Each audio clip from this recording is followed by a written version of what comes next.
Hello everyone, आप लोगों का फिर से एक बार स्वागत है मेरे यूट्यूब चैनल पे। आज हम लोग देखने वाले हैं टीचिंग एप्टीट्यूड शिक्षण अभिक्षमता का। ये हमारा क्लास 4 है जिसमें हम देखेंगे ब्लूम्स टेक्सोनॉमी को। ब्लूम की टेक्सोनॉमी को डिटेल में समझने वाले हैं। यहाँ इस टॉपिक से भी आपको क्वेश्चंस देखने को मिलता है, चाहे किसी भी स्टेट का सेट एग्जाम हो, कि सीजी सेट एग्जाम हो या फिर यूजीसी नेट एग्जाम हो। इस टॉपिक से भी आपको एक दो क्वेश्चन देखने को मिलता है। ये हमारे लिए इंपॉर्टेंट हो जाता है। चलिए फिर स्टार्ट करते हैं, समझते हैं इस वीडियो लेक्चर में हम क्या क्या कवर करने वाले हैं। तो सबसे पहले देखिए, इसमें देखेंगे हम इंट्रोडक्शन पार्ट्स को देखेंगे इसका, है ना, कि इंट्रोडक्शन में हम पढ़ने वाले हैं डिटेल में। उसके बाद कॉग्निटिव डोमेन जो संज्ञानात्मक डोमेन है, उसके बाद अफेक्टिव डोमेन प्रभावशाली डोमेन, और psychomotor domain and important MCQs. तीन सब टॉपिक को हम क्लियर करने वाले हैं, क्योंकि ब्लूम्स टेक्सोनॉमी के अंदर में ही ये 3 डोमेन्स को पढ़ा जाता है ना। ब्लूम्स टेक्सोनॉमी को हम डिटेल में पढ़ते हैं जब, तो हम इसी 3 डोमेन को पढ़ते हैं, कॉग्निटिव डोमेन, अफेक्टिव डोमेन और साइकोमोटर डोमेन। तो यहाँ से क्वेश्चन आता है। तो इसीलिए मैं इस वीडियो लेक्चर को प्रिपेयर किया हूँ, ताकि हम डिटेल में समझें इन चीज़ों को, है ना, एक्चुअली में है क्या चीज़ ये। तो चलिए फिर स्टार्ट करते हैं और समझते हैं ब्लूम्स टेक्सोनॉमी का। सबसे पहले इंट्रोडक्शन को देखेंगे हम, है ना। देखते हैं, चलिए देखिए इंट्रोडक्शन। इंट्रोडक्शन को हम समझने से पहले क्या लिखा है यहाँ पर, अधिकांश लोग सीखने को एक बौद्धिक या मानसिक कार्य मानते हैं। तो मैक्सिमम लोग क्या बोलते हैं, जो सीखना है वो एक मेंटली फंक्शन है, मेंटल फंक्शन है, मतलब मानसिक कार्य माना जाता है। जबकि हालांकि ऐसा नहीं है। सीखना केवल एक संज्ञानात्मक या मानसिक कार्य नहीं है, यह एक दृष्टिकोण, व्यवहार या फिर शारीरिक कौशल भी सीख सकते हैं। ठीक है, तो most people think of learning as a intellectual और मेंटल फंक्शन।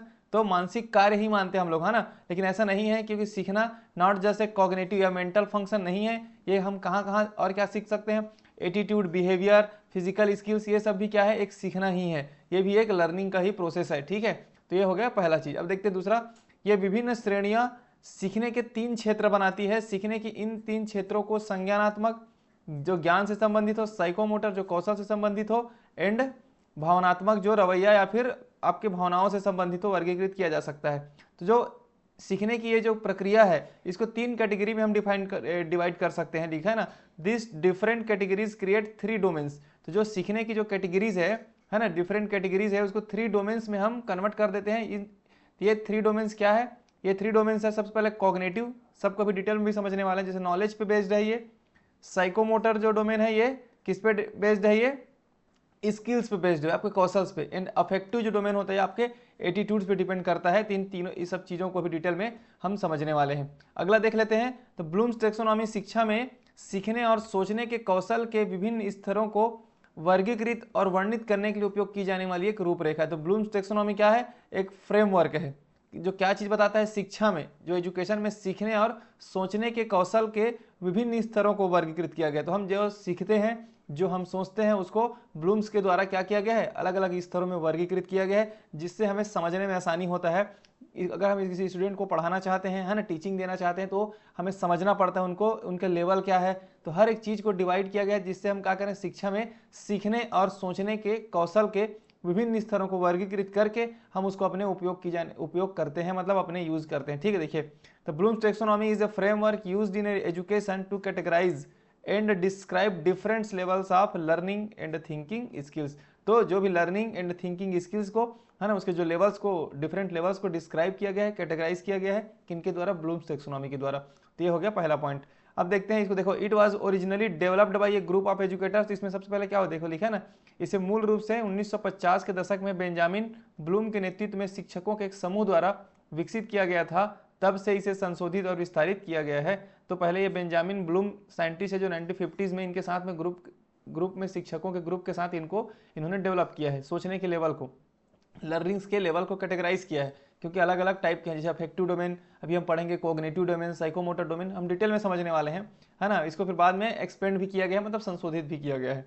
अब देख लेते हैं, ये डोमेन शिक्षकों और शोधकर्ताओं को किसी व्यक्ति के विकास क्षमताओं के विभिन्न पहलुओं को समझने और संबोधित करने में मदद करता है। तो इसका यूज़ क्या है, ब्लूम्स टेक्सोनॉमी का, जो भी हम लोग जो अलग अलग डोमेन्स पढ़ेंगे, अलग अलग लेवल्स की हम बात करते हैं ना, ये क्या काम आता है, ये शिक्षकों को और शोधकर्ताओं को, जो रिसर्चर है और एजुकेटर्स को हेल्प मिलता है किसी address various aspects of individual growth and capabilities. तो लोगों को समझने में और उनके विकास स्तरों को, क्षमताओं को समझने के लिए ना, ये हमारे लिए हेल्पफुल होता है, इस अगर हम उसके लेवल्स को समझते हैं तो इसी को ध्यान में रखते हुए ब्लूम्स एंड उनके ग्रुप के जो समूह के द्वारा, है ना, एक टेक्सोनॉमी दिया गया है, मतलब लेवल्स दिया गया है, सिंपल सी बात है ना, जिसके थ्रू हम चाहे एजुकेटर हो, शिक्षकों को हेल्प होता है बच्चों को समझने में। अगर हम उस एरिया में समझेंगे कि इसके बाद क्या सिखाना है तो हमारे लिए हेल्प होता है, तो ये सब चीज़ों के लिए मदद करता है। ठीक है, तो नॉर्मली इसका इंट्रोडक्शन था कि ब्लूम्स टेक्सोनॉमी का मैक्सिमम क्या चीज़ हम जो बात करने वाले हैं।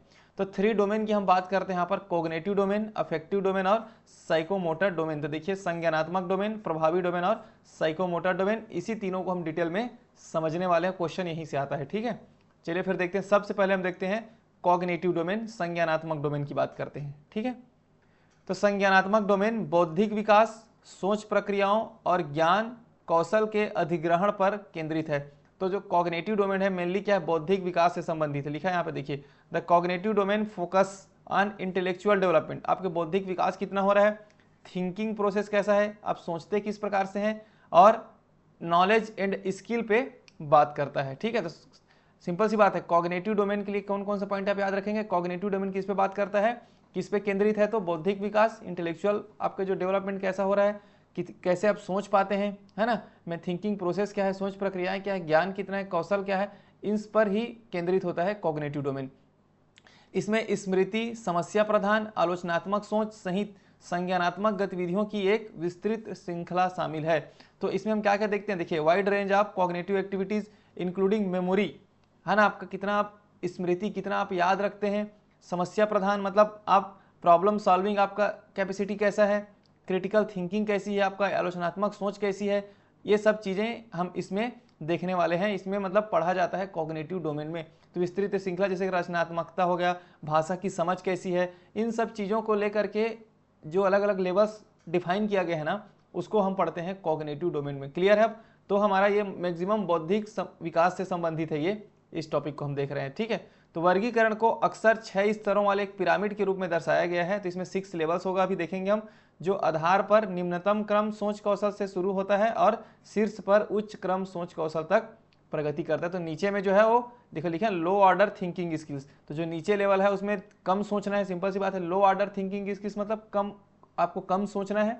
फिर जैसे जैसे आप ऊपर जाते जाएंगे लेवल में तो आपको हायर ऑर्डर थिंकिंग स्किल की तरफ आप बढ़ते जाएंगे। अभी डिटेल में भी समझेंगे हम इन सब चीज़ों को। तो सिंपल सी बात है, जो कॉग्निटिव डोमेन है वो आपकी इंटेलेक्चुअल प्रॉपर्टीज, इंटेलेक्चुअल डेवलपमेंट, आपके मेंटल प्रोसेस, थिंकिंग प्रोसेस क्या है, आपका नॉलेज कितना है, स्किल्स क्या है, इन सब पर केंद्रित होता है ना। इसमें आप अलग अलग चीज़ें चाहे याद रखना हो कि समस्या प्रधान प्रॉब्लम सॉल्विंग मेथड हो, क्रिटिकल जो थिंकिंग होता है, ये सब चीज़ बारे में हम यहाँ पर गतिविधियों को हम देखते हैं। अब इसी को जो ऐसा स्किल्स होता है जिस भी स्टूडेंट्स को लेकर के या फिर जिसके लर्नर्स को लेकर के हम लर्निंग के प्रोसेस में उसको अलग अलग लेवल्स में डिवाइड किया गया है। ठीक है, देखिए यहाँ पर लिखा है, सबसे पहले 1956 में जब ब्लूम्स ने दिया था इसको, तो इसमें देखो सबसे पहले नीचे में नॉलेज था, फिर कंप्रहेंशन था, फिर एप्लीकेशन था, फिर एनालिसिस था, फिर सिंथेसिस था, फिर इवोल्यूशन था। तो 1956 में जब स्टार्टिंग में जब ये दिया गया था तब की बात है, बट बाद में इसको संशोधित किया गया। पहले नाउन था, अब उसको वर्ब के फॉर्म में कन्वर्ट कर दिया गया है।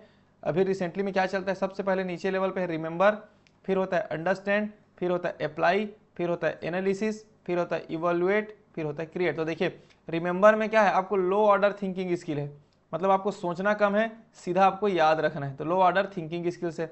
लेकिन जैसे जैसे हम ऊपर जाते जाएंगे ना, तो जो क्रिएट है, देखिए क्रिएट में क्या है, हाई ऑर्डर थिंकिंग स्किल। अब आपको खुद से क्रिएट करना है, मतलब आपको सोचना है, तो इसको बोलते हैं हाई ऑर्डर थिंकिंग स्किल्स। तो इसीलिए बोला गया है कि नीचे की अगर लो लेवल से हम हाई लेवल की ओर जाते हैं तो हमारे थिंकिंग स्किल्स को बढ़ाने के बेस पे हम उसको क्या किया गया है, क्लासीफाई किया गया है। ठीक है, remember, understand, apply, analysis, evaluate and create. तो नीचे साइड रहे हैं तो क्या है, लो ऑर्डर थिंकिंग स्किल्स, मतलब हम कम सोचते कम है, रिमेंबर याद करते हैं ना, फिर उसको थोड़ा समझते हैं, फिर अप्लाई करते हैं, फिर लास्ट में देखिए क्रिएट है। तो क्रिएट में क्या है, आपको पूरा खुद से सोचना है। तो आप याद रखेंगे कि कॉग्निटिव डोमेन में जो लो ऑर्डर पे अगर बेस की बात करेंगे लेवल का, तो है ना, लेवल का बेस में हम क्या देख रहे हैं, देखिए आधार साइड ये देख रहे हैं पिरामिड बना हुआ है, तो पिरामिड के नीचे आधार या बेस में क्या है, लो ऑर्डर थिंकिंग स्किल्स।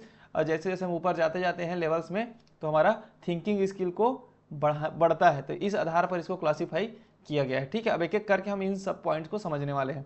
तो सबसे पहले देखिए रिमेंबरिंग, सबसे पहले मैंने बताया रिमेंबर या रिमेंबरिंग।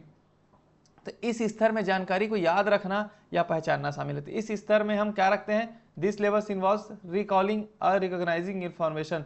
तो सिर्फ इन्फॉर्मेशन जो हमारी सूचनाएं हमें मिलेगी उसको हमें याद रखना है और हमें रिकॉग्नाइज करने आना चाहिए, पहचानने आना चाहिए, उसको इस लेवल में रखा गया है। तो it includes task such as memorising facts, definitions, concepts, example के लिए लिस्ट करना, डिफाइन करना। देखिए अब इसमें किन किन चीज़ों को हम इंक्लूड करके रखते हैं, जैसे कि हम मेमोराइजिंग फैक्ट्स, मतलब कुछ भी डाटा को हमें याद रखना है, तथ्यों को याद रखना है, उसके डेफिनेशंस हो गया, उसके कॉन्सेप्ट्स को याद रखना है, इन सब चीज़ों को रिमेंबरिंग वाले लेवल पे रखा जाता है ना। तो एग्जाम्पल्स के लिए जैसे कि कुछ क्वेश्चंस आता है कि आप लिस्ट बनाइए, इस टाइप से क्वेश्चंस, या फिर डिफाइन कीजिए, इस टाइप से जो क्वेश्चंस होते हैं ना, वो सब किस में आता है, रिमेंबरिंग लेवल में आता है। इसमें सोचना कम है, आपको जो फैक्ट्स आपको याद है उसको आपको डायरेक्टली लिख देना है। तो ये हो गया पहला step, remembering. Second step, understanding, कितना आप समझते हैं। देखिए रिमेंबरिंग को बोलते हैं स्मरण करना, ठीक है। At this level learners demonstrate comprehension and interpretation of the information. अब देखिए इस स्तर पर शिक्षार्थी जो लर्नर्स है जानकारी की समझ और व्याख्या प्रदर्शित करते हैं। तो कितना तो उसको क्या करता है, जो भी उसको डाटा मिला है, जो भी इंफॉर्मेशन जो मिला है उसको, वो थोड़ा उसको समझता है, कॉम्प्रहेंशन को पढ़ता है, थोड़ा समझता है और उसकी थोड़ा बहुत व्याख्या करना सीख जाता है। तो दे कैन एक्सप्लेन आइडियाज और concept in their own words. तो क्या करते हैं आप इस लेवल में जब वो आ चुका है तो अपने आइडियाज है उसको एक्सप्लेन करता है, और क्या करता है उसको अपने वर्ड्स में एक्सप्लेन करने का ट्राई करता है, अपने शब्दों में, है ना। तो समराइज इंफॉर्मेशन और illustrate their understanding through the examples. लिखा है देखो, वे विचारों या अवधारणाओं को अपने शब्दों में समझ सकते हैं और जानकारी को सारांशित कर सकते हैं, मतलब समराइज कर सकते हैं, या उदाहरणों के माध्यम से अपनी समझ को स्पष्ट कर सकते हैं। तो पहले वाले में क्या था, रिमेंबरिंग में पहले उसको फैक्ट्स को याद रखना था, अब थोड़ा उसको व्याख्या करना वो सीख जाता है। उसको अलग अलग लेवल्स बनाए गए हैं ना। जैसे क्वेश्चंस अगर आता है आपको डिस्क्राइब करना, मतलब क्या है, थोड़ा आपको व्याख्या करना है, एक्सप्लेन करना, समराइज करना, इंटरप्रेट करना, ये सब किस में आता है, ये सब आता है आपके, है ना, अंडरस्टैंडिंग में आता है। इन सब चीज़ों को भी याद रखेंगे। वर्ब जैसे कि डिस्क्राइब, एक्सप्लेन, समराइज, जैसे नीचे में भी लिखा मैंने, वर्णन करना, स्पष्ट करना, सारांश बनाना, व्याख्या करना, ये सब किस में आता है, ये सब आता है आपका अंडरस्टैंडिंग वाले में। और जैसे ऊपर में देखा था हम लोगों ने, है ना, डिफाइन करना, ये सब रिमेंबरिंग का था, ठीक है। तो इस टाइप से आप क्वेश्चन ही कोई एक एक लेवल को आप समझिए, सबसे पहले याद किए, फिर थोड़ा सा उसको व्याख्या करना सीखे, अब उसको अप्लाई करना है। थर्ड में क्या है, अप्लाइंग।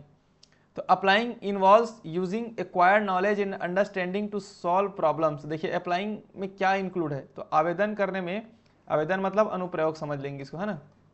अप्लाइंग मतलब एप्लीकेशन संबंधित है, को हल करने में, कार्यों को पूरा करने के लिए अर्जित ज्ञान और समझ को उपयोग करना शामिल है। तो अब आपको पहले क्या किया, आपने याद किया फैक्ट्स को, फिर उसको समझ डेवलप किया, व्याख्या करना सीख गए, अब उसको थोड़ा अप्लाई करना सीखेंगे, मतलब उसको एप्लीकेशन यूज कर पाएंगे, कैसे हम किसी भी प्रॉब्लम को सॉल्व करने के लिए उसको अप्लाई करते हैं, लिखा है ना।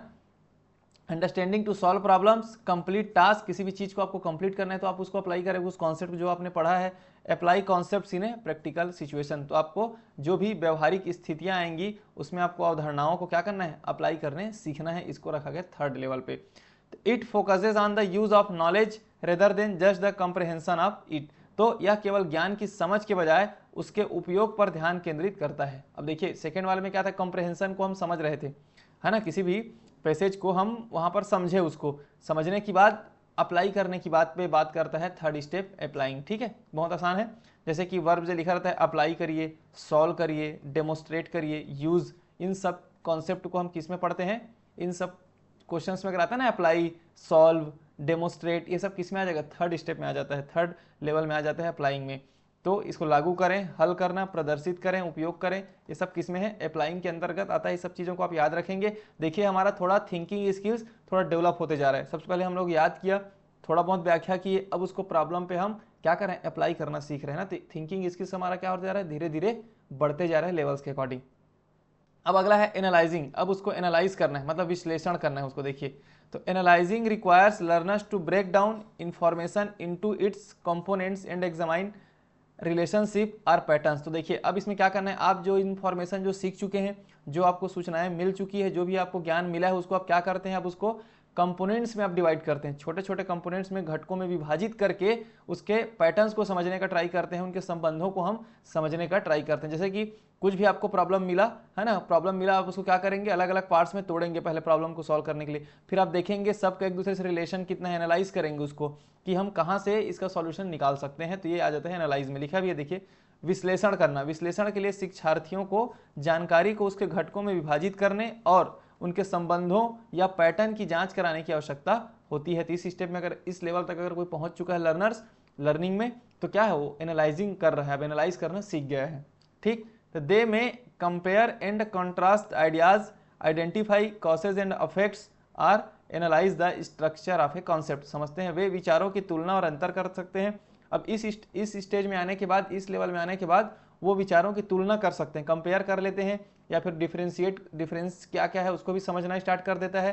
कारणों और प्रभावों की पहचान कर सकता है, किस रीजन से ये ऐसा हो रहा है, उसके क्या इफेक्ट होंगे समाज पे, जो भी उसको पहचान करना वो सीख जाता है एनालाइजिंग के टाइम, क्योंकि वो एनालाइज कर रहा है ना, क्योंकि वो एनालिसिस कर रहा है, विश्लेषण कर रहा है वो।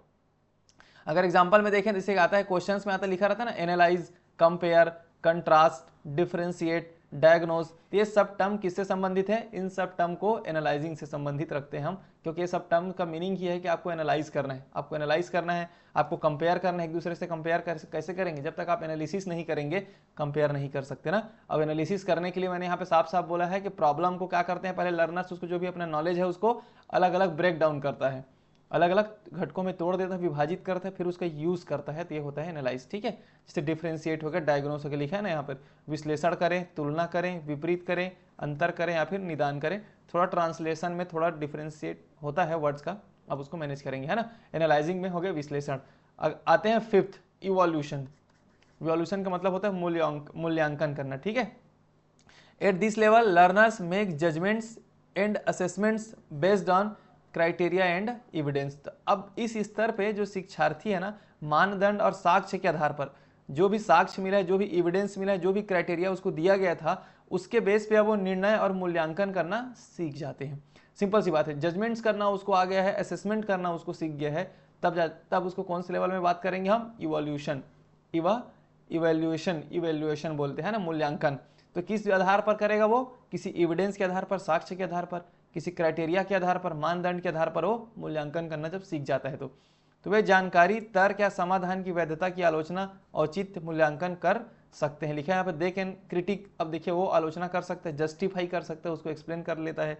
Evaluate the validity of the information, उस इंफॉर्मेशन की मूल्यांकन का औचित्य समझा सकता है, मतलब समाधान की वैधता की आलोचना कर सकता है। आर्गूमेंट, सॉल्यूशन, ये सब किस में आता है? ये सब आता है इवेल्युएशन में। ठीक है, जैसे कि वर्ब की बात करेंगे तो इवेल्युएट होता है, एसेस होता है, जस्टिफाई होता है, क्रिटिक होता है, आपका अप्रेज होता है। तो ये सब टर्म किसका यूज है? इवेल्युएशन का है। जैसे मूल्यांकन करें, आकलन करें, उचित ठहराएं, आलोचना करें, ये सब किस में आ जाता है? मूल्यांकन में आ जाता है। ठीक है, तो इन सब चीज़ों को देखिए। थिंकिंग स्किल, सबसे पहले उन्होंने प्रॉब्लम को सॉल्व, इससे पहले क्या देखिए हम लोग एनालाइज करना सीखा हो कि प्रॉब्लम को कैसे अलग अलग घटकों में विभाजित किया जाए, उसके अकॉर्डिंग समझा जाए। फिर वो जब सब चीज़ हो गया तो क्या, जो भी एविडेंस है, जो भी साक्ष्य है, उसके आधार पर अब मूल्यांकन करना सीख गया वो, है ना। तो इस आधार पे लेवल्स को डिवाइड किया गया है ताकि उसका थिंकिंग स्किल क्या होते जा रहे हैं? इंक्रीज होते जा रहे हैं। अब लास्ट है क्रिएटिंग। अब जब सब चीज़ कर लेगा वो, याद कर लिया, उसको समझ गया अंडरस्टैंडिंग में, फिर उसको अप्लाई भी कर लिया थोड़ा बहुत प्रॉब्लम को लेकर के, फिर एनालाइज भी कर लिया, अब इवैल्यूएशन भी कर लिया, अब आते हैं क्रिएटिंग। अब उसको खुद से करना है क्रिएटिंग, है ना। तो creating is the highest level of the Bloom's taxonomy and involves generating a new ideas, concepts and products. अब क्या है इसमें? सिंपल सी बात है, सृजन करना। सिंपल सी बात है, सृजन मतलब होता है आपको नया चीज बनाना है ना। ब्लूम्स के वर्गीकरण का उच्चतम स्तर जैसे मैंने बताया, और इसमें नए विचारों, अवधारणाओं या उत्पादों को तैयार करना शामिल। अब वो नए नए चीजें इन्वॉल्व, नए नए आइडियाज, कॉन्सेप्ट्स, प्रोडक्ट्स, अब वो खुद से डेवलप करना सीख गया, तभी तो इसको क्या बोल रहे हैं? Creating. Learners eight this level can design, invent, compose and formulate original solutions और वर्क्स। तो इस लेवल पे आकर के जो शिक्षार्थी होता है वो मूल समाधान या कार्यों को डिजाइन, आविष्कार, रचना और तैयार कर सकते हैं। मतलब नया नया कॉन्सेप्ट को डिजाइन कर सकता है ना, इन्वेंट कर सकता है, और ओरिजिनली सॉल्यूशन वो क्या करता है? अब सॉल्यूशन खुद से देना स्टार्ट कर देता है, नए नए आइडियाज ले आता है। ये होता है क्रिएटिंग स्किल। तो इसके एग्जाम्पल में क्या, वर्ब में क्रिएट लिखा रहेगा, डिजाइन, कंपोज, कंस्ट्रक्ट, प्रोड्यूस, ये सब किसके हैं? डिजाइन के, है ना। बनाएं, डिजाइन करें, रचना करें, निर्माण करें, उत्पादन करें, इन सब चीजें अगर क्वेश्चंस में लिखा है, मतलब ये सब किस में आ जाते हैं? कौन से वर्ब्स हैं? ये क्रिएटिंग के वर्ब्स हैं। ठीक है, तो ये हो गया हमारा ब्लूम्स टैक्सोनॉमी का कॉग्निटिव डोमेन को हम डिटेल में हम समझ लिए, स्तर को आप समझ लिए। तो आपको क्या करना है, इसको तो याद रखना है, इस डायग्राम को आपको अच्छे से याद होना चाहिए, है ना। 1956 वाला भी याद होना चाहिए और 2001 वाला भी याद होना चाहिए, लेकिन हम लोग डिटेल में किसको पढ़े हैं? जो 2001 वाला है, क्योंकि ये भी नया है। ठीक है, लेकिन ये भी आप क्वेश्चन में पूछा जाता है 1956 का, तो आप याद रखेंगे। नीचे में जो है वो लोअर थिंकिंग स्किल्स लेकर के हाई ऑर्डर थिंकिंग स्किल्स की ओर हम बढ़ रहे हैं। ठीक है, अब हम चलते हैं अपना सेकेंड अफेक्टिव डोमेन को, इसको भी डिटेल में समझते हैं। देखिए affective domain deals with the emotions, तो अब जैसे कि cognitive domains deals with the आपका इस थिंकिंग स्किल्स पे था ना, वो थिंकिंग स्किल्स पे था, लेकिन वैसी अफेक्टिव डोमेन किस पे होता है, इमोशंस पे होता है, आपके भावनात्मक क्षेत्र से संबंधित है। Attitudes, values and the development of A individual emotional and social awareness, तो दृष्टिकोण, मूल्य और किसी व्यक्ति की भावनात्मक और सामाजिक जागरूकता का विकास से संबंधित है अफेक्टिव डोमेन। मतलब ऐसा चीज जो उसको अफेक्ट करता है उसको रखा गया है अफेक्टिव डोमेन में, क्योंकि इमोशनली वो अगर अटैच हो गया तो भी अफेक्ट होता है, उसके वैल्यूज, उसके एटीट्यूड्स है ना, व्यक्ति के मूल्य, दृष्टिकोण, ये सब क्या है, अफेक्टिव डोमेन के पार्ट्स हैं। ठीक है, the affective domain refers to a tracking of growth in feelings or emotional areas throughout the learning experience. तो अगर कुछ सीख रहा है वो, तो उसके अंदर में ना फीलिंग्स या इमोशंस भी क्या होता है, डेवलप होते जाता है। सिंपल सी बात है ना, इमोशंस है, फीलिंग्स है, उसके अंदर में क्या होगा, भावनाएं हैं, लिखा है ना आप देखो, लिखा है भावनात्मक डोमेन सीखने के अनुभव के दौरान, जब वो सीख रहा है उस दौरान भावनाओं और भावनात्मक क्षेत्रों में वृद्धि की ट्रैकिंग को संदर्भित करता है। तो अफेक्टिव डोमेन में हम उसके उस पहलुओं को पढ़ते हैं, उस पहलुओं को समझने का हम ट्राई करते हैं जो लर्निंग के टाइम उसके इमोशनली वो जो कुछ भी सीख रहे हैं उसके फीलिंग्स में क्या चेंजेस आ रहे हैं, उसके इमोशंस में क्या चेंजेस आ रहे हैं through out the learning experience. तो सीखने के टाइम उन चीज़ों को हम फोकस करते हैं, उनके आंतरिक पार्ट्स की बात करें हम लोग, है ना। अगला देखते हैं, this domain includes the manner in which we deal with things emotionally. तो इस डोमेन में वह यह देखिए, इस डोमेन में वह तरीका शामिल है जिसमें हम भावनात्मक रूप से चीज़ों से निपटते हैं। हम इसमें किस रूप से, भावनात्मक रूप से। कॉग्निटिव में हम स्किल्स के रूप में अपने बौद्धिक कौशल के बेस पे हम लोगों ने देखा वहां पर, लेकिन इसमें भावनात्मक रूप से हमें जो परिवर्तन होता है लर्निंग के टाइम उसको हम यहाँ पर स्टडी करते हैं। Such as a feelings, values, appreciation, enthusiasm, motivations, attitudes, लिखा है ना, भावनाएं, मूल्य, प्रशंसा, उत्साह, प्रेरणा और दृष्टिकोण, इन सब चीज़ों को हम यहाँ पर फोकस करते हैं और इसी के आधार पर हमारा लेवल्स डिवाइड होगा। ठीक है, तो देखिए this domain forms a hierarchical structure and arrange from simpler feelings to those that are more complex feeling. तो जो नीचे लेवल पढ़ेंगे हम वो सिंपल फीलिंग्स की बात रहेगी, उसकी सिंपल भावनात्मक रहेगा, सरल भावनाओं से लेकर के अधिक जटिल भावनाओं तक व्यवस्थित होता है। इसी को हम लोग इस डोमेन में पढ़ने वाले हैं, स्ट्रक्चर को। ठीक है, तो जो नीचे पढ़ेंगे वो नॉर्मल चीज़ को पढ़ेंगे हम, जिससे ऊपर जाते जाएंगे उसकी इमोशंस, उसके फीलिंग्स, उस लर्निंग का प्रोसेस में जो इमोशनल फीलिंग जो उसको असर करता है उस सब चीज़ों को हम देखने वाले हैं। इसको 5 भाग में बांटा गया है। सबसे पहला है receiving, responding, valuing, organisation and characterisation. इन 5 पार्ट को देखिए यहाँ पर। सबसे पहले क्या है, रिसीविंग। इसमें सबसे सिंपलर इमोशंस है इसमें, है ना, सिंपलर इमोशंस। जैसे जैसे हम ऊपर बढ़ते जाते हैं हमारा इमोशंस इंक्रीज होते जाते हैं, फीलिंग्स इंक्रीज होते जाते हैं, इस आधार पर भावनाएं बढ़ती जाती है। तो उसके बाद receiving, responding, valuing, organising and characterising, 3-5 part को आपको याद रखना है अफेक्टिव डोमेन में। इसको भी हम डिटेल में देखते हैं। ठीक है, चलिए सबसे पहले देखते हैं रिसीविंग, प्राप्त करना। तो देखिए receiving is the lowest level of affective domain. जैसे कि मैंने बताया कि रिसीविंग क्या है, लोएस्ट लेवल है अफेक्टिव डोमेन का। तो it is a simple the awareness of the feelings and emotions, लिखा है यहाँ पर। देखिए, तो प्राप्त करना भावनात्मक डोमेन का निम्नतम स्तर है, यह केवल भावनाओं और संवेगों के प्रति जागरूकता। आपको सिर्फ क्या करना है, अवेयरनेस है ये आपके लिए। सिर्फ आप भावनाओं और संवेग जो भी आपके अंदर में जो भी फीलिंग्स या फिर इमोशन जो होता है उसको आप जानते हैं इसमें, है ना, ओनली रिसीव करते हैं, उस चीज को समझते हैं। ठीक है, तो it involves the passively paying attention and being aware of the existence of certain ideas, material and phenomena. देखिए, इसमें निष्क्रिय रूप से ध्यान देना और कुछ विचारों, सामग्री या घटनाओं के अस्तित्व के बारे में जागरूक होना बस शामिल है। आपको क्या है, जो भी चीज़ें जो भी एग्जिस्ट करता है, जो भी आइडियाज़ हैं, जो भी मटेरियल है, जो भी फिनोमिना है, इसके बारे में आप बस जानते हैं। आपको जागरूक होना शामिल होता है, मतलब आप जागरूक होते हैं, मतलब उसके बारे में आप जानना स्टार्ट करते हैं और उसको क्या करते हैं, रिसीव करते हैं, उसको अपने में रखते हैं। ये है इस पार्ट्स का, है ना। जैसे एग्जाम्पल में लिसनिंग अटेंटिवली टू समवन, किसी लोगों को हम लगातार हम सुनते हैं, हम क्या कर रहे हैं, रिस्पॉन्स नहीं कर रहे हैं उसको, हम सिर्फ उनको सुन रहे हैं मतलब हम कुछ रिसीव कर रहे हैं उनसे, है ना। इस एग्जांपल में आएगा वाचिंग ए मूवी में हम क्या करते हैं, सिर्फ मूवी हम देखते हैं, हम उनको तो कुछ बता नहीं रहे हैं मूवी वाले को, है ना। जो थिएटर में अगर मूवी देख रहे हैं तो हम सिर्फ देख रहे हैं, उनसे कुछ हम ले रहे हैं, रिसीव कर रहे हैं। लिसनिंग टू ए लेक्चर, अगर हम लेक्चर जब सुनते हैं तब की केस को हम क्या बोलते हैं, receiving. Watching waves crash in the sand, लिखा है, रेत पर लहरों को टकराते देखना। अगर आप बैठे हो, रेत पर जो लहर है वो टकरा रही है, तो समुद्र किनारे होता है ना, लहर आके टकराती है पूरे किनारे किनारे में रेतों पर, तो इसको हम देख रहे हैं, इसको हम सीख रहे हैं, तो ये कहलाता है रिसीविंग। तो ये क्या है, एक भावनात्मक रूप से हम जुड़े हैं ना, किसी को भावनात्मक रूप से हम देख रहे हैं, इसमें फीलिंग्स है, इसमें इमोशंस है, तो इसलिए इसको रखा गया है सबसे पहले रिसीविंग में। सेकेंड है रिस्पॉन्डिंग, अब उसको जवाब देना है, मतलब रिस्पॉन्ड करना है। तो this level involves actively participating in the learning process, तो ऐसा लर्निंग प्रोसेस में इस लेवल पे क्या होता है, हम पार्टिसिपेट करता है हो, तो इस स्तर पर सीखने की प्रक्रिया में सक्रिय रूप से भाग लेना शामिल है। तो you are not only aware of stimulus but you react और respond to it in some way. अब आप न केवल किसी उत्तेजना के बारे में जानते हैं, बल्कि आप किसी तरह से उस पर प्रतिक्रिया भी देना स्टार्ट कर देते हैं, रिस्पॉन्ड भी करना स्टार्ट कर देते हैं। एग्जाम्पल में देखते हैं हैविंग कन्वर्सेशन।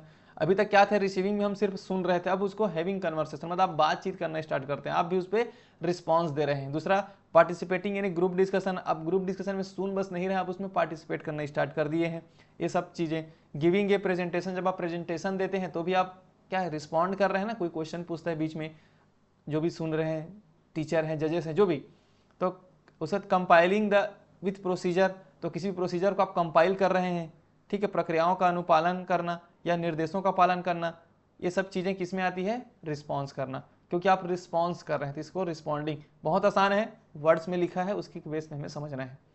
थर्ड है वैल्यूइंग, महत्व देना, महत्व देता है फिर महत्व देना, ठीक है। तो valuing is the ability to see the worth something and express it. अब देखिए, मूल्यांकन करना किसी चीज़ के मूल्यों को देखने और उसे व्यक्त करने की क्षमता है। भाई सिंपल सी बात है, आपको वैल्यूइंग करना है, मतलब उसको वैल्यू करना है। तो valuing is concern with the worth you attach to a particular object, phenomena, behaviour और पीस ऑफ इंफॉर्मेशन। देखिए, तो मूल्यांकन का संबंध किसी विशेष वस्तु, घटना, व्यवहार या जानकारी के टुकड़े से जुड़ी आपके मूल्य, मतलब जब कभी भी आप कुछ अपनी क्षमताओं के बारे में बात कर रहे हैं, किसी को वैल्यू दे रहे हैं, तो आपकी उसमें भावनाएं तो जुड़ी हुई है। This level ranges from the simpler acceptance to the more complex state of the commitment. तो आप किसी को यह स्तर सरल स्वीकृति से लेकर के प्रतिबद्धता की अधिक जटिल स्थिति तक का होता है। जैसे कि आप किसी चीज़ को बोलते हैं, प्रूफ करके मैं दिखा दूंगा, है ना, आप सिंपल पहले सोचते हैं कि हम इतना करेंगे, फिर आपको लगता है कि हम इसमें और कुछ बदलाव कर सकते हैं, आप कमिटमेंट कर देते हैं कि मैं इतना को प्रूफ कर दूंगा। तो ये क्या है, वैल्यू दे देना, महत्व देना आप स्टार्ट कर देते हैं, अपने आप को महत्व देना स्टार्ट कर दिए आप। उसके बेस पे आप क्या करते हैं, कमिटमेंट करने लगते हैं कि हम पहले तो सिंपल हम इतना कर सकते थे, अब उसके बाद हम बोल देते हैं हम इतना हम कर लेंगे। तो इसमें क्या होता है, इस टाइप के जो भावनात्मक जो चेंजेस होता है जो लर्निंग प्रोसेस में, ये सब कहलाता है वैल्यूइंग में। ठीक, एग्जांपल देखते हैं, proposing a plan to improve team skills, जैसे कि हम टीम कौशल के सुधार के लिए एक योजना का प्रस्ताव करना, ऐसा होता है ना, कंपनी में होता है कि हम एक टीम, हम योजना देते हैं, प्रस्ताव करते हैं कि हम पूरे के पूरे टीम का कौशल या स्किल्स को हम डेवलप कर देंगे। Supporting ideas to increasing proficiency, आप क्या करते हैं, दक्षता बढ़ाने के लिए विचारों का समर्थन करना स्टार्ट करते हैं। इन्फॉर्मिंग लीडर्स अब पॉसिबल इशूज, तो संभावित मुद्दों के बारे में नेताओं को सूचित करना, ये सब चीज़ें किसमें आते हैं, वैल्यूइंग में आता है, महत्व देना आता है। सब चीज़ें समझ में आ रहा होगा, नॉर्मल चीज़ें हैं, ये सब चीज़ों को समझते हैं, ठीक है। अगला है ऑर्गेनाइजिंग, आयोजन करना। अब देखिए, तो organizing involves putting together different values, information and ideas. तो आप क्या करते हैं, different values, information and ideas को अब एक साथ लाने का काम आप करना स्टार्ट कर देते हैं। तो आयोजन के विभिन्न मूल्यों, सूचनाओं और विचारों को एक साथ रखना और फिर then relating them to already held beliefs to bring it into an internally consistent philosophy. अब देखिए, फिर उन्हें आंतरिक रूप से सुसंगत दर्शन में लाने के लिए पहले से मौजूद मान्यताओं से जोड़ना शामिल है। तो आप क्या करते हैं, जो भी आपकी फीलिंग्स है, जो भी आपकी भावनाएं हैं, जो आप पहले से जानते हैं, जो भी आप जो कुछ भी दर्शन के बारे में पहले सब जान रहे हैं, कुछ मान्यताओं को आप पहले से समझ रहे हैं, तो अभी जो चीज़ है वर्तमान में उसको हम क्या करना स्टार्ट करते हैं, फिर उनके साथ जोड़ना स्टार्ट कर देते हैं, ऑर्गेनाइज करना स्टार्ट कर देते हैं। पहले तो हमने इन्फॉर्मेशन को सुना, उस पर रिस्पॉन्ड किया, है ना, उसके बाद थर्ड क्या था, उसके बाद हमने उसको महत्व देना स्टार्ट किया। फिर हम जो पहले से हम जानते हैं, जो भावनाएं हैं हमारे अंदर, जो मान्यताएं हैं, जो दर्शन हमने पढ़े हुए हैं, फिलॉसफी है ना, उसमें हम क्या करना स्टार्ट करते हैं, उन जो अभी हम सीख रहे हैं उसको जोड़ना स्टार्ट करते हैं, मतलब संबंध स्थापित करना स्टार्ट करते हैं, मतलब उसको अप्लाई करना स्टार्ट करना। सिंपल सी बात है ना। देखते हैं एग्जाम्पल में, spending more time studying than playing sports. अब हम क्या कर रहे हैं, खेलने से ज़्यादा टाइम हम स्टडी में देना स्टार्ट कर रहे हैं, क्योंकि हमें समझ में आ गया है कि खेलने से कुछ नहीं मिलेगा। सिंपल सी बात है ना, नॉर्मल अगर हम खेलें तो हमें कुछ खेलने से कुछ मिलेगा नहीं, टाइम बस वेस्ट होगा, हम समझना स्टार्ट कर दें, क्योंकि हमने उसको पढ़ने के जो पुरानी मान्यताएं हैं कि पढ़ना ज़्यादा जरूरी है, उसके साथ हम क्या कर रहे हैं, हम जुड़ना स्टार्ट कर रहे हैं, मतलब हम उसको अप्लाई करना स्टार्ट कर रहे हैं, ठीक है, ऑर्गेनाइज कर रहे हैं अपने आप को। उसके बाद है recognising the need for balance between work and family. अब हम समझ गए हैं कि कैसे हमें रिकॉग्नाइज करना स्टार्ट कर दिए हम लोग कि हमें फैमिली और वर्क के बीच बैलेंस करना सीखना है, मतलब इक्वल चलाना है। उसके बाद prioritize time effectively to meet goals. अब हम उसके अकॉर्डिंग हम अपना क्या करते हैं, समय को भी प्रभावी ढंग से पूरा करने के लिए समय को प्राथमिकता देना हम स्टार्ट कर देते हैं। आया समझ में? तो इन सब चीज़ों का सिंपल सी है कि आप अपने आप को ऑर्गेनाइज, अब अपने आप को आप सिस्टमेटिक करना सीख जाते हैं, अपने अंदर से ही सीखेंगे, है ना। हम जब हमें समझ में आ जाती है कि ये करना हमारे लिए गलत है, क्योंकि हमें इस टाइम पे ये होना चाहिए, इस टाइम पे हमें क्या करना चाहिए, पढ़ाई करना चाहिए था, तो हम अपने आप को क्या करते हैं, ऑर्गेनाइज करना स्टार्ट कर देते हैं। उसके अकॉर्डिंग हम अपने आप को मैनेज करते हैं, ये कहलाता है आपको, हम अलग अलग संबंधों के साथ जोड़ते हैं उसको, ये कहलाता है आपको ऑर्गेनाइजिंग। ठीक है, लास्ट है इसमें कैरेक्टराइजिंग। अब हमें चरित्र निर्धारण की बात करेंगे इसमें, है ना। This is the highest level of affective domain. Clear है, हमें पता है ये भावनात्मक क्षेत्र का उच्चतम भाग है ये। It is about internalising values. अब देखिए क्या है, यह मूल्यों को आंतरिक बनाने के बारे में है। अब आप सब चीज पढ़ लिए, सीख लिए, रिस्पॉन्ड करना सीख गए, उसको अपनी भावनाओं के साथ जोड़ना भी सीख गए। अब उसको हम अपने में आंतरिक बनाने के बारे में, हम उसको अपने चरित्र में उतारते हैं, समझ लीजिए, है ना। हम उसको चरित्र के निर्धारण में, कैरेक्टराइज में, कैरेक्टर में हम उसको अब क्या करना स्टार्ट कर दिए, उतारना स्टार्ट कर दिए हैं। ठीक है, it means acting consistently in accordance with the set of values you have internalize and your characterization or philosophy about life. देखिए अब क्या लिखे हैं आप, तो आपके द्वारा आत्मसात, आत्मसात मतलब अपने अंदर ले लेना, है ना, किए गए मूल्यों के समूह और जीवन के बारे में आपके चरित्र चित्रण दर्शन के अनुसार लगातार कार्य करना। अब आपने डिसाइड कर लिया कि अब मुझे पढ़ाई ही करना है, उसको आत्मसात करना है कि एग्जाम आ चुका है, अब हमें मेहनत करने का टाइम आ चुका है, तो आप क्या करेंगे, उसको अपने अंदर में ले लेंगे, आत्मसात कर लेंगे और लगातार उस पर अपना काम करना स्टार्ट कर देंगे। अबाउट फिलॉसफी, आपके जो भी आपके वैल्यूज हैं, है ना, उसको आप अपने इंटरनलाइज कर लिए। तो इन सब चीज़ों को नॉर्मल एग्जांपल के थ्रू समझते हैं तो अच्छे से समझ में आ जाता है ये सब चीज़ें, है ना, इसलिए मैं ये सब बता रहा हूँ। जैसे example, you spend time with your family. अब देखिए पहले क्या था, टाइम और फैमिली और वर्क में आप, मतलब कार्य और परिवार में आप क्या बैलेंस बना रहे थे। अब क्या आपको समझ में आ गया कि मुझे फैमिली के साथ ही रहना है, तो अपने आप को क्या के लिए, अपने अपने अपने अपने कैरेक्टर को चेंज कर लिया ना, चरित्र के निर्धारण कर लिए कि अब मुझे फैमिली के साथ टाइम देना है। You reframe from using profanity. आप अपवित्रता का उपयोग करने से बचते हैं। अब आप जो चीज़ें आपके लिए अच्छी बात नहीं है उससे आप बच रहे हैं, अब अच्छे चीज़ों को ही आप रखे हुए हैं, अब उसी के साथ आप जाना चाह रहे हैं, तो ये आपके अंदर परिवर्तन आ रहे हैं, चरित्र में आपके परिवर्तन आ रहे हैं, निर्धारण हो रहा है, आपका कैरेक्टर फिक्स हो रहा है। And you make friends based on personally and not looks. अब देखिए, अब आप दोस्ती जो बना रहे हैं वो पर्सनली बना रहे हैं, मतलब व्यक्तिगत आधार पर बना रहे हैं, ना कि दोस्त आप ऐसा बना रहे हैं कि लुक्स के आधार पर नहीं बना रहे हैं, है ना। तो क्योंकि अब आप अपने आप को समझ चुके हैं कि अब मुझे क्या करना है, क्या बनना है, तो उसके आधार पे आपने क्या किया है, अपनी दोस्ती यारी बनाना स्टार्ट कर दिए हैं। क्योंकि आपने पहले सुना था उनको रिसीविंग में, फिर उसको रिस्पॉन्ड किए, फिर उसके बाद आपने वैल्यू देना सीखा, फिर उसके बाद उसको ऑर्गेनाइज किया, ऑर्गेनाइज में आपने कंपैरिजन किया कि आपके पास जो पहले से मान्यताएं थी, जो पहले से आप जानते थे, उसमें जोड़ के देखे उन्होंने, उसको भी धीरे धीरे करके अपने कैरेक्टर को भी आपने निर्धारण कर लिया, कैरेक्टराइजिंग कर लिया, अब अपने आप को परिवर्तन कर लिया। ये होता है आपका अफेक्टिव डोमेन। आपको अफेक्ट पड़ता ही है ना, हर एक सिचुएशन में, हर एक लेवल में आपको अफेक्ट हुआ है, तो इस आधार पर इसको डिवाइड किया गया है। ये 5 लेवल्स होते हैं अफेक्टिव डोमेन में। उम्मीद करता हूँ ये भी पूरा डिटेल में समझ में आ गया होगा। अब हम चलते हैं लास्ट अपना साइकोमोटर डोमेन। ठीक है, the psychomotor domain pertains to physical और मोटर स्किल्स डेवलपमेंट। देखिए, तो साइकोमोटर डोमेन शारीरिक और मोटर कौशल विकास की बात करता है, मतलब जिसमें हम कुछ करते हैं, मूवमेंट करते हैं ना, कुछ स्किल्स को लेकर के फिजिकल हम मूवमेंट करते हैं, उसके बारे में हम बात करते हैं, भौतिक हम जो गतिविधियां करते हैं। It encompasses the acquisition of physical abilities. दिखा है, फिजिकल एबिलिटीज, उसके बाद coordination, dexterity and muscles memory. अब देखते हैं इसमें क्या लिखा है, इसमें शारीरिक क्षमताओं का अधिग्रहण, समन्वय शामिल है, निपुणता और मांसपेशियों की स्मृति, ये सब चीजें यहाँ पर आती है। मतलब आपको आप शारीरिक क्षमताओं के बेस पे आप अलग अलग चीजें आप करेंगे, अलग अलग लेवल्स में करेंगे, उसको हम यहाँ पर डिवाइड करने वाले हैं। तो activities in this domain involve performing physical task. लिखा देखिए, फिजिकल टास्क आप करेंगे, require practice or physical skills. अब फिजिकल टास्क करना तो आपको क्या चाहिए, प्रैक्टिस तो करना पड़ेगा, फिजिकल स्किल्स भी चाहिए, आपको डेवलपमेंट करना पड़ेगा, तो इसी चीज को इसमें पढ़ा जाता है। तो इस क्षेत्र की गतिविधियों में शारीरिक कार्य करना शामिल है और इसके लिए अभ्यास और शारीरिक कौशल विकास की आवश्यकता तो होती है। तो इन चीज़ों को फोकस करके जो हम पढ़ रहे हैं फिजिकल टास्क है ना, फिजिकल स्किल्स, इसके आधार पर इसको भी लेवल्स में डिवाइड किया गया है। ठीक है, तो the psychomotor domain refers to the use of motor skills, coordination and physical movement. लिखा है मोटर कौशल, समन्वय और शारीरिक गति के उपयोग को संदर्भित करता है। ठीक, अब देखते हैं और इसमें, ठीक है, समझ में आ रहा होगा। The categorize for each of the domain can be thought of as a degree of difficulties. अब इसको हम जो भी अभी जो डोमेन को हम कैटेगराइज करेंगे, डोमेन को जो वर्गीकृत करेंगे ना, ये कठिनाइयों की डिग्री के रूप में इसको किया गया। मतलब सबसे नीचे में जो पढ़ेंगे, सबसे पहले पढ़ेंगे वो कम कठिनाइयां वाली है, फिर धीरे धीरे हम उसमें क्या करते हैं, फिजिकल टास्क को बढ़ाते जाते हैं, मतलब कठिनाइयों को बढ़ाते जाते हैं। इस आधार पर इसको क्लासीफाई किया गया है।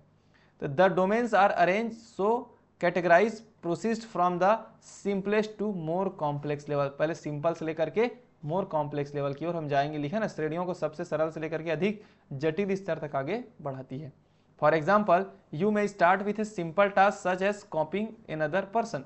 सबसे पहले आप किसी को क्या करेंगे, कॉपी करने स्टार्ट करते हैं। किसी चीज को देख करके आप डांस की बात करें, अब टीवी में डांस देखेंगे, उसको सिंपली पहले स्टार्ट करते हैं डांस करना, उसको कॉपी करने स्टार्ट करते हैं। देन वर्क टुवर्ड्स, देन आप क्या करते हैं, धीरे धीरे करके उसको लेवल को इंक्रीज करते जाते हैं। फिर अपने आप को थोड़ा बहुत सीख जाते हैं तो उसको फिर अलग लेवल में जाने के लिए कोचिंग करते हैं। कोचिंग के बाद आप कॉम्पिटिटिव कोई भी कंपटीशन में आके पार्टिसिपेट करते हैं, मतलब अपने आप को लेवल को आप अपने इंक्रीज करते जाते हैं मूवमेंट्स के बेस पे, है ना, फिजिकल टास्क है ये। तो इस आधार पर इसको भी डिवाइड किया गया है लेवल्स को, जिसको हम बोलते हैं साइकोमोटर डोमेन। ठीक है, अब देखते हैं इसको आगे करके पढ़ेंगे। ठीक, अब देखिए, उदाहरण के लिए आप एक साधारण कार्य से शुरुआत कर सकते हैं, जैसे किसी अन्य व्यक्ति की चाल की नकल करना, किसी की नकल करना, फिर सटीकता और निरंतरता के साथ कुशल गति के साथ अधिक जटिल स्तरों की ओर काम करना आप स्टार्ट कर देते हैं। पहले आप कॉपी किए, कॉपी के बाद धीरे धीरे किए, फिर उसमें कम गलती करना स्टार्ट किए, मोर एक्यूरेसी, कंसिस्टेंसी लाना स्टार्ट किए। तो इन सब चीज़ें से मतलब क्या कर रहे हैं, आप अपने आप को डिसिप्लिन मेंटेन करते जा रहे हैं, मतलब लेवल को कॉम्प्लेक्स करते जा रहे हैं, जटिल प्रक्रियाओं, जटिल मतलब कठिनाइयों को आप अपना बढ़ाते जा रहे हैं। इस आधार पर इसको क्लासीफाई किया गया है। तो इसमें क्या देखिए, मेजरमेंट ऑफ लर्निंग, जो इसमें जो साइकोमोटर डोमेन में जो लर्निंग है, जो आप सीखने को कैसे मापा जाता है, तो आपकी स्पीड से, स्ट्रेंथ से, इंड्योरेंस से मतलब धैर्य से, कोऑर्डिनेशन से, समन्वय से, प्रिसीजन कितना है, आपकी शुद्धता कितनी है, फ्लेक्सिबिलिटी कितना है, लचीलापन, एजिलिटी, डेक्सटेरिटी मतलब निपुणता, चपलता, चालाकी, मैनिपुलेशन कैसे करते हैं आप, टेक्निक क्या है आपका, इन सब चीज़ों से साइकोमोटर डोमेन को मापा जाता है। मतलब इनमें जो सीखने की कैपेसिटी को मापा जाता है। क्लियर है? अब हम इसी को देखते हैं। देखिए, अब 3 different taxonomy for psychomotor domain. 3 different taxonomy मतलब अलग अलग साइंटिस्ट के द्वारा दिया गया है। सबसे पहले 1975 में दिया था डेव्स के द्वारा। इनके द्वारा इमिटेशन पहला है, उसके बाद ये दूसरा है मैनिपुलेशन, ये तीसरा है, ये चौथा है, ये पांचवा है। ठीक है, imitation, manipulation, precision, articulation, naturalization. Harrow के द्वारा दिया गया था 1972 में reflex movement, fundamentals movements, perceptual abilities, physical abilities, skilled movements and non discursive communication. वैसी perception, set, guidance response, mechanism, complex over adaptation, origin. आपको नॉर्मल याद होना चाहिए, बट हम डिटेल में पढ़ेंगे क्योंकि रिसेंटली पढ़ा, अभी करंट टाइम में पढ़ा किस हो जाता है, डेव्स के वाले को पढ़ा जाता है। ठीक है, डेव्स के जो 5 लेवल्स मैंने जो बताया, imitation, manipulation, precision, articulation and naturalisation, ये वाला जो है ना, ये हमारे लिए इंपॉर्टेंट है। इसी को हम डिटेल में समझेंगे।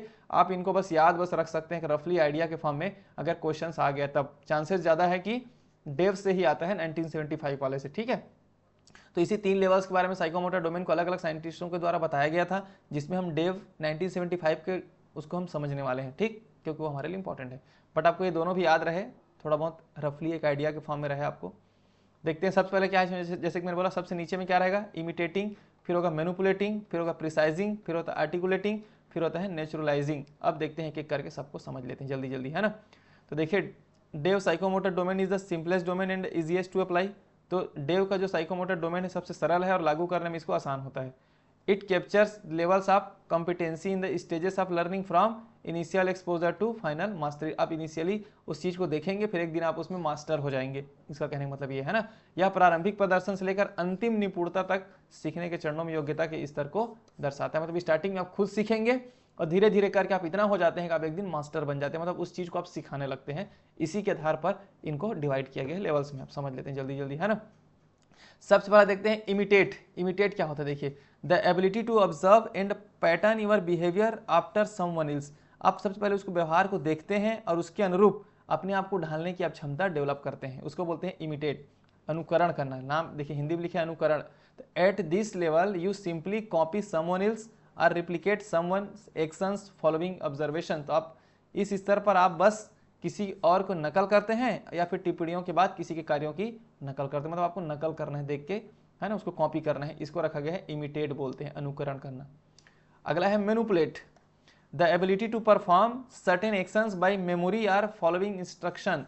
तो स्मृति द्वारा या निर्देशों का पालन करके कुछ कार्य करने के, अब आप पहले नकल कर रहे थे, अब उसमें थोड़ा सा बहुत परिवर्तन करना सीख रहे हैं, अब मैनिपुलेट करना सीख रहे हैं।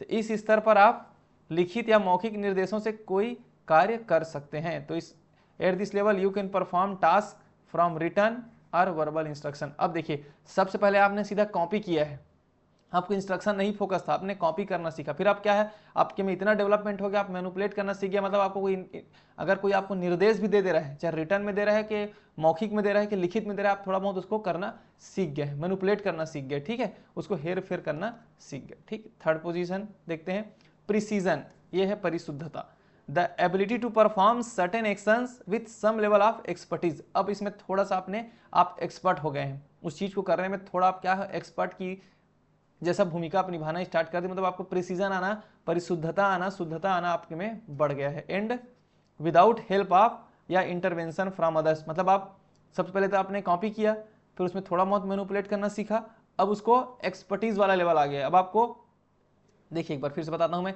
सबसे पहले आपने कॉपी किया, फिर आप दूसरा पैटर्न में मैनिपुलेट में आप क्या करना सीखे कि आपको इंस्ट्रक्शन दिया जा रहा है तब आप कर पा रहे हैं। अब क्या है, आपको इंस्ट्रक्शन नहीं चाहिए, प्रिसीजन में आप खुद से एक्सपर्ट होना स्टार्ट कर दिए। अब आपको बिना किसी के हेल्प के भी आप थोड़ा बहुत अपने आप में चेंजेस ला सक रहे हो, मतलब उस चीज को करने में सक्सेस होते जा रहे हो, इसको बोलते हैं precision. At this level you are able to perform a skill with a high degree of precision and accuracy with few errors. अब बहुत कम गलतियों के साथ आप उस चीज को परफॉर्म कर पा रहे हो, इसको बोलते हैं प्रिसीजन। तो कुछ इस तरह की विशेषताओं के साथ, विशेषज्ञता के साथ, दूसरों की मदद या हस्तक्षेप के बिना कुछ कार्य करने की आपके अंदर क्षमता डेवलप हो जा रही है, और इस स्तर पर आप उच्च स्तर की सटीकता के साथ और कुछ त्रुटियों के साथ एक कौशल निष्पादित करने में सक्षम हो जाते हो, ठीक है। अगला है आर्टिकुलेशन, अभिव्यक्ति, the ability to adopt and integrate multiple actions to develop methods to meet varying in novel requirements. अब देखिए विभिन्न और नवीन आवश्यकताओं को पूरा करने के तरीकों को विकसित करने के लिए कई क्रियाओं को अनुकूलित और एकीकृत करने की क्षमता। अब आपको नए नए चीजें, नोवेल रिक्वायरमेंट्स के, नवीन आवश्यकताओं के अनुरूप आप अपने आप को विकसित करना सीख गए हैं, है ना, अपने आप तरीकों को, क्षमताओं को अनुकूलित और एकीकृत करना आप सीख चुके होते हैं इस लेवल में, आर्टिकुलेशन जिसको बोलते हैं। तो at this level your skills are so well developed. अब इस लेवल पे आपको जो स्किल्स है, जो आप चाह रहे थे करना, फिजिकली जो बात कर रहे हैं हम ना, अब वो वेल डेवलप्ड हो चुका है आपके अंदर में।